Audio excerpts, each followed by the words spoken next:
Each year, 2.9 million children are abused by family members. This number should not exist. Child abuse happens way too often and sometimes goes unnoticed and unreported.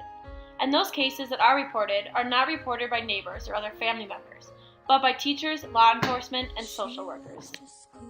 Child abuse not only has short-term effects, but has long-term effects as well. Studies have shown that 25% of abused children are more likely to experience teen pregnancy, 80% have some sort of psychiatric disorder, and 59% are more likely to be arrested as a juvenile. This, however, can be changed if you are in a situation where you are being abused, or you know of a situation where someone else is being abused. Then call 1-800-CHILD-ABUSE so you can get help today. We can't live in a world where millions of innocent children are being harmed. Everyone deserves the right to safety, love, and happiness. It's hard to see.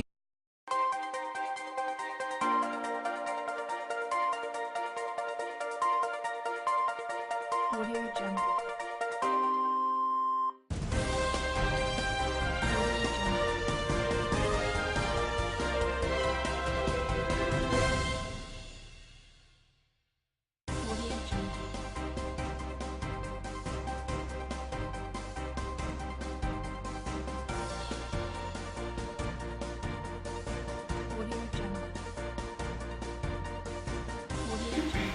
Hello and welcome to 60 Minutes. Today's segment is on child abuse all over the United States.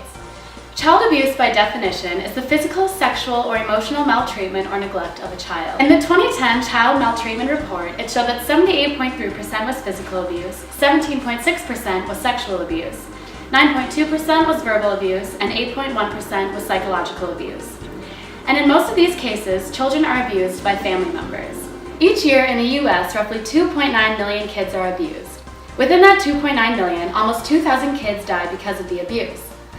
These children that grow up in this type of environment are suffering long-term as well. Many kids who are abused as children grow up to have issues. They have developmental problems, chronic physical and psychological effects, and sometimes are prone to have a shorter lifespan. But those are just the reported cases. There are many situations in which the abuse is not reported and continues to go on. So that 2.9 million always has room for growth. In many states across the country, preventing child abuse is a top priority. There are many organizations such as the U.S. Center on Child Abuse and Neglect, Child Protective Services, and the Department of Children and Families that all help deal with this issue. Today, we are going to look into 3 different child abuse cases.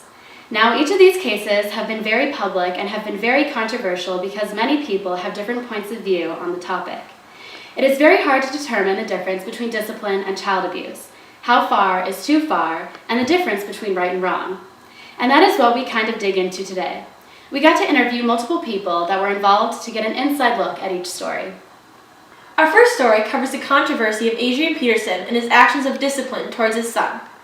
So, as some of you know, Adrian Peterson is a widely known professional football player for the Minnesota Vikings. Recently, Adrian was found to have abused his son. Obviously, this issue has been going on for a while, and now, because of his actions, he is no longer playing for the Vikings in the 2014-2015 season. We get to interview Adrian about this dilemma, and we're able to see his side of the story. Overnight, NFL star Adrian Peterson making the trip from his Minnesota home to a Texas jail, surrendering to police. Montgomery County Sheriff's Office telling ABC News the Minnesota Vikings running back quickly posted $15,000 bond and was released. On Thursday, Peterson was indicted by a grand jury on charges of reckless or negligent injury to a child. ESPN's Adam Schefter reporting that Peterson's 4-year-old son allegedly sustained injuries to his buttocks, thigh, and groin after Peterson spanked him with a switch. His mother reportedly took the child to 2 doctors who suspected physical abuse and alerted police. Peterson's first touch. In a statement to ABC News, Peterson's attorney saying the star running back is cooperating with police and used his judgment as a parent to discipline his son, adding, Adrian never intended to harm his son and deeply regrets the unintentional injury. Hello, Adrian. Thank you for joining us today. So, give us your side of the story. What happened? Well, people seem to blow this out of proportion considering the effects it had on my career and ongoing future in the NFL. My son was misbehaving and wouldn't listen to his father, so there had to be consequences. Yes, I smacked him up a little, and yes, I actually hit his groin, but it wasn't not intentional. I might have gone a little overboard, but while I was growing up, my father made sure that us kids knew the difference between right and wrong. What were you feeling after you disciplined your son? Like I said, I felt bad because I hit his groin, but I knew after that he would know for sure not to misbehave again. Of course, there was regret, and of course there was sorrow, but nonetheless, I feel like he knew if he misbehaved again that this was going to happen. What do you think the line is between discipline and abuse? I think that child abuse is the act of abusing your child with no remorse and more than once in different situations. I had never disciplined my child like this because we had never been in a situation like this. He had never misbehaved like this, so I decided to show him up and tell him never to do this again. Some people would say that it was child abuse and some would say it was a spanking. Most people who grew up without spankings find out what wrong and right a lot harder ways than spanking. Interesting. So do you think your actions against your son should have consequences? That is not something I would like to speak on. I think the people who have control over that are above me and above me in power and should do whatever they think is necessary. So on that note, do you think you could get away with this because you're a professional athlete? I never thought this was something I would have to get away with. Parents are doing this all over the country and a lot worse than me. If you want to solve the problem of child abuse, you should probably look into cases a lot worse than mine because there are a lot of those out there. Well, I don't know about you, but I agree with Adrian when he says that this situation was blown out of proportion. I think this demonstrates the different understandings of what people think is child abuse and what people think is discipline.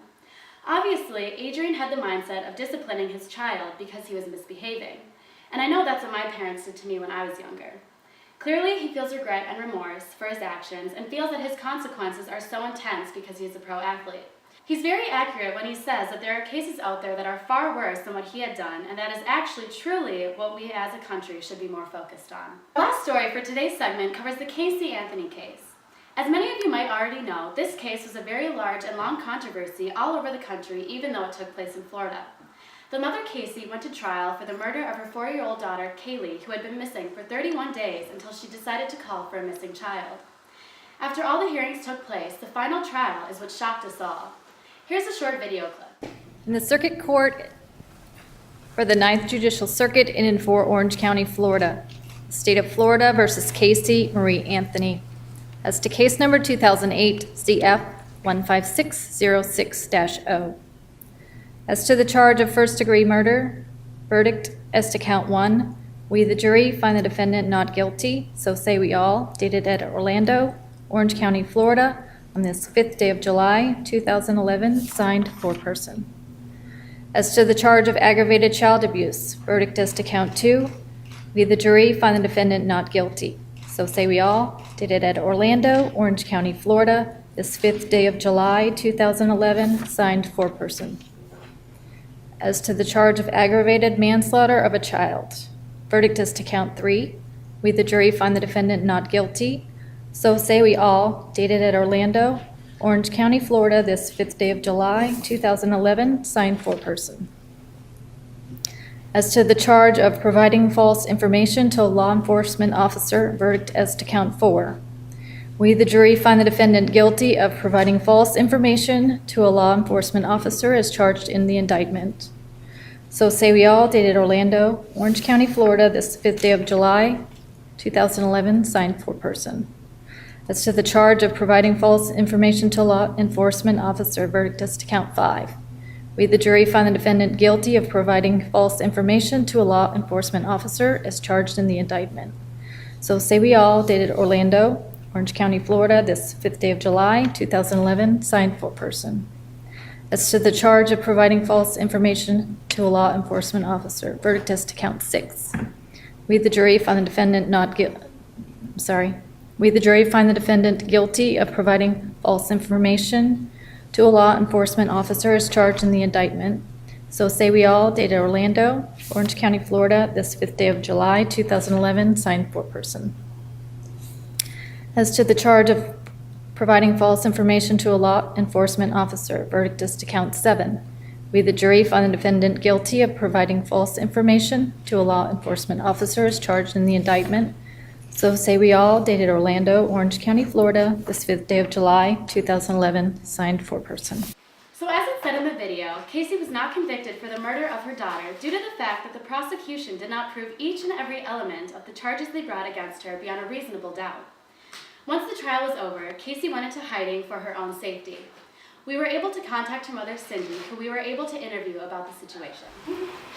What do you think the biggest misconceptions are in this case? People thought that my husband, George, knew about Kaylee's disappearance. George would have never put us through those 6 months of not knowing where Kaylee was, if he knew where she was. I watched his heart break every single day. Oh my God. Do you think Casey was involved in Kaylee's death? Well, the last person I saw Kaylee with was Casey. We didn't see her for all those weeks. For me, Casey was responsible for Kaylee. That was her daughter, and she needed to protect her. Do you think Casey grew up in a traditional household? We did things with the children. I was a very involved parent. She was close with her brother Lee, and he always looked out for me. Out of all the warning signs, including the smell of the dead body in the back of Casey's trunk, how did you miss this? I did confront Casey when things were adding up in my mind, but I also didn't want to come on too strong and interrogate my daughter. I would have probably pushed her farther away from me, and I was trying to repair the relationship that her and I didn't have for maybe about a year. You know that Casey lies, so why do you believe that she didn't kill her daughter? Some parts of me do believe it, and there's a lot of things in this case that just don't add up. I also think Casey is the victim. Why do you think Casey waited 31 days to call about her missing child? I think she was just afraid. She also told me that she's been looking for her and had been gone through other resources to try to find her, and that's all I know. Do you have any concerns regarding the case? There were many concerns, including the car, the nanny that we've never met, and not talking to Kaylee for a month. Okay. Our next story covers a girl named Lorraine from Brisbane, Australia. Lorraine shared her story on the Adult Surviving Abuse website. In her post, she says, "I write my story mainly because I want to encourage hope for other child abuse victims. Throughout Lorraine's childhood, she was constantly being abused by her father and witnessed him abusing her baby brother as well. However, even though these tragedies happened to Lorraine, she somehow found the courage to move on and be a happy, successful woman. We asked Lorraine and her father separately to come out and share their story with us. Let's take a look.